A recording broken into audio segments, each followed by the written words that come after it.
Looks like Elon Musk just threatened to cut Starlink in Ukraine unless they gave up half the revenues from their natural resources.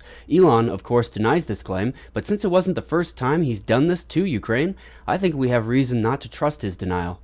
According to a report by Reuters, officials familiar with the matter revealed that U.S. representatives considered cutting Ukraine's Starlink service in exchange for access to rare earth metals and other natural resources of Ukraine. Elon Musk denied these claims, but the possibility raises concerns about regional security, potentially affecting not only Ukraine but also neighboring Poland. Poland, which borders Ukraine, insists that it has been paying for Ukraine's subscription to Starlink. Sources indicate that U.S. negotiators have discussed leveraging Ukraine's access as a bargaining chip. Trump's and Elon's strategy appears aimed at acquiring these assets without offering any reciprocal concessions, effectively enabling Putin to act without constraint. Historical precedent from World War II shows that appeasing these aggressive expansionist regimes rarely secures lasting peace. Winston Churchill, the renowned wartime Prime Minister of the United Kingdom, famously remarked, quote, "An appeaser is one who feeds a crocodile, hoping it will eat him last," end quote. Furthermore, a former Deputy Supreme Allied Commander of NATO, Richard Shirreff, has warned that Trump's actions, perceived as a tacit abandonment of our European allies, could significantly increase the likelihood of a conflict between Europe and Russia within the next 3 to 5 years.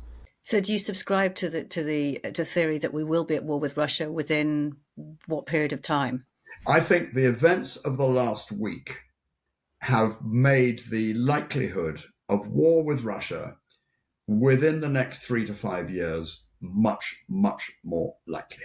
America will come to the aid of Europe like it did to save the world from the far-right fascists and their axis of dictators in World War II, and it's going to do it again. Because even as much as Trump disdains the presidential term limits established by the 22nd Amendment of the Constitution, he will have a successor who will have to deal with these tyrants by defeating them rather than appeasing and befriending them like Trump has such a penchant to do with the modern autocrats of the world.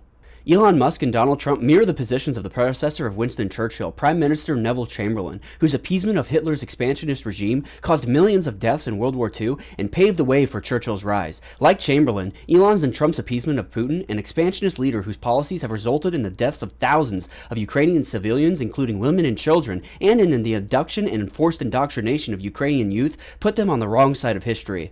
And people across the world, including Europeans and Americans, will be paying the cost of their weak leadership. If you enjoyed this video and want to support the channel, don't forget to click the like, subscribe, and alert bells before you go. Your support really means a lot, and it also helps promote these progressive messages to the YouTube algorithm, which helps its amplification to reach even more viewers. And as always, stay vigilant, fellow freedom fighters.